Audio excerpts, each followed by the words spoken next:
just eventually, well, he's already got his bottle up and running, so it's not that bad. He's got the regeneration. Top lane, there may be, if Forev stays here a little bit too long, yep, MMY is going to rotate up, chilling touch, the bonus damage is there. At LGD, they didn't even need the bonus damage, they claim first blood. So many times before as well, he's really solid at it. And Dubu's really spending so much mana to try and go for Xiao Wei. He went for another kinetic field there. Lion coming in. Yeah. Kiro's still got refraction charges up. He's also got melt, and with no detection available, he can just hide inside that, or they can go for the kill. Maybe gonna start dropping low. Bebby with QO, he needs to get that damage off, but he can't do it. Bebby's gonna finish the job with one Frost Blast. So it will be a 1-for-1 trade-off, but the Templar Assassin dying first. Bebby's on the run, now almost a core. He's got a creep wave coming in behind him, but MMY, he cannot reach him. Bebby will get back over to the Radiant side of the river. It is going to be hard for him to stay there though, because you never know when the Lion is going to come around again. And the Tide is not that tanky. Oh, bottom lane, there's your jump. They're looking for Xiao Wei. Bebby's on his way over. Frost Blast will be triggered. Xiao Wei still wants to run away. The sprint amplifies damage a little bit. A double crush available, but Dubu, he held onto the glimpse for so long, and even a time lock from MP, allowing Faceless Void to get the kill on the captain of LGD. They understand the QO is doing the farm, but if you move aggressively with maybe, the jig is up.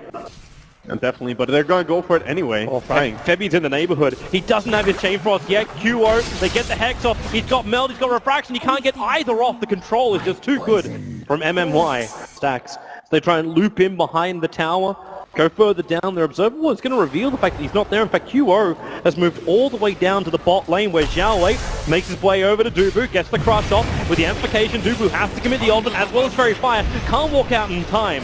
And QO coming up to Xiao Wei, but that smoke rotation is still coming. So the amplifying over on QO. Debbie's in the neighborhood. The Wolves are going to scout him out so they can see perfectly the targets they want. Xiao Wei now into the sprint. Gets the crush over on QO. The Lich Hold is going to bounce, but it's actually lost inside the creep wave. With a stun on QO, that TA will be lost. Forev comes in, but it's too late. The Tide Ravage won't create enough space, and now it's actually Febby being hunted down by Aggressive. The Wolf will get the last paw swipe in. And LGD, nice easy rotation to bot. Yeah, that was a long telegraphed rotation as well. Vanguard coming out on the Voids. Really want to see its max HP. Really want to see his Blink Dagger timing too. That's the one thing for LGD where they need to have their items to get that initiation off.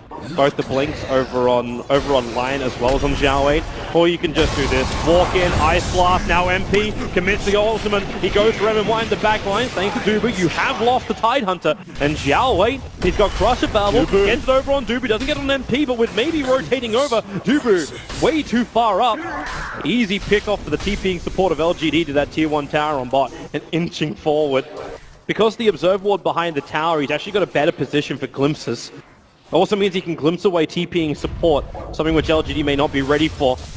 Thing is, Lion has his blink now, he's coming over. MP, there's your jump. Chronosphere going on maybe QO. Perfect crush from Xiao Wei, keeping QO out as well as Forev. The Ice Blast will fly, doesn't really hit properly, and thanks to the storm, it keeps LGD back coming in their own tier 1 tower. And the Blink Ravage, catching 4 heroes. They really want that death of the Viper, and they might be able to claim it. The Meg makes it difficult, but in comes Aggressive from the back line. You may have claimed the Viper, but at what cost? You've lost 3 underneath your own tower. Dubu can't even get out. He'll get crushed. It's a triple kill for Aggressive. Oh, that's such a disaster. All your ult is expended. This is where MVP needed to be stronger. And still, LGD just take the fight.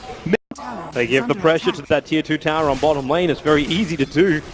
Aggressive's Necro books come back off cooldown. He's already got level 2 Necro. It's the middle lane. The Ice Blast, Xiao Wei gets the crossover on Febby. Doesn't actually get hit properly by the Ice Blast. Now Xiao Wei, they can turn this one around. The Glimpse pulling him back near the tier 2 tower. So Xiao Wei giving about 400 gold over. MP wants to go for more. Finding MMY, even gets a time lock on top of the TA trap. Support is there for LGD. The question is they want to fight it. With the Necrobooks coming in, Aggressive making it play. There's no Chronosphere available. Now Aggressive trapped inside the storm. The wall, they do still kill off QO, but does Aggressive keep his lights up? Maybe he's on the way. The Meg charge will be there. Aggressive tanking through it, but now the Lich ulti, they'll end up triggering off the Aegis Immortal. The Necrobooks will hold the Chain Frost. The Megan, no!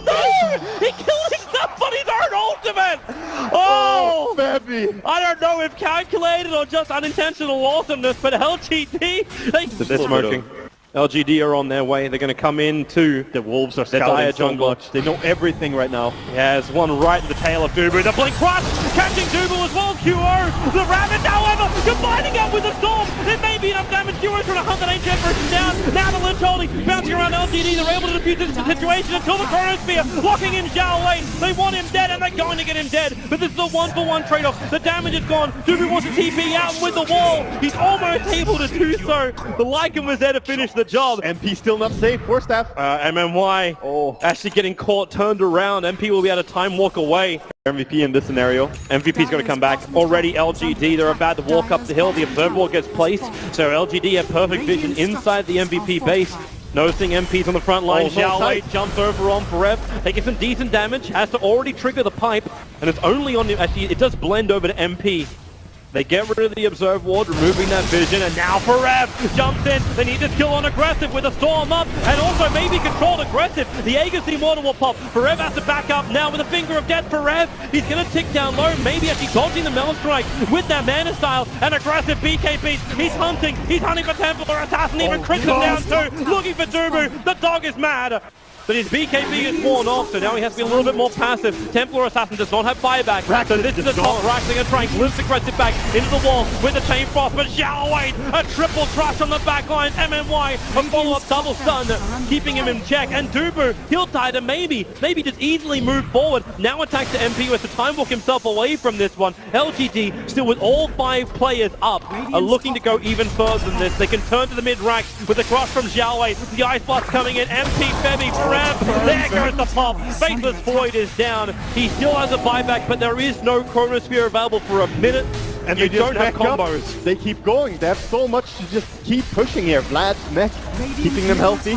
Void buybacks, but how are they going to fight this? They're trying to anchor smash and remove some of the damage. MP's coming in for Rev. There's your double stun from Zhao Wei. He's been all over MVP. Aggressive is dropping low. The 4-star from away. Rev just can't keep up with this one. They're trying to buy time until TA is back. The Tide will find back. TA's alive. They blink themselves forward. They need exit kills right now on LGD. They're all fairly low, but how do you find the Necrobooks even make a bit of a buffer so they can't get close enough? And TA doesn't even care about hunting the hero. She goes up to farming the camps. Well, you have Void Chrono Ravages of cooldown in 7 seconds time. Yeah, they want to. They know they can't just scale into late game, so they have to take a fight here. It's the scan them out. Yeah, perfect scan. They understand where they are anyway. It just confirms they're in the trees. And now, well, where's your run-in? There goes your Ravage. QO's BKB, they completely pop off that Ancient Apparition. But the Disruptor is a trade-off. The gem is lost in the tree lines at the moment, and MP will get the Chrono off, but he doesn't get aggressive. Meaning QO can't escape, and he locks his own teammate in. The Tide Hunter gets pulled and locked, gets drained out, wants to TP out. The stun is there, plus a Finger of Death from MMY. MVP, they have lost too much, and Zhao Wei, he's already there waiting with open arms to hug MP into oblivion. MMY drain it out, and that 4 hero is gone. And with that, LGD can take mid-racks. Yeah, they're gonna call GeGe, it. GeGe. What an amazing performance by LGD. They're just showing time and time again they're not a one-trick pony team. They play so many different styles throughout this playoff. Before, I looked at a lot of their recent replays before the event. They didn't actually play that many different varieties, but here at the main event, they're just saying, okay, we have the individual talent, we have Zhao Wei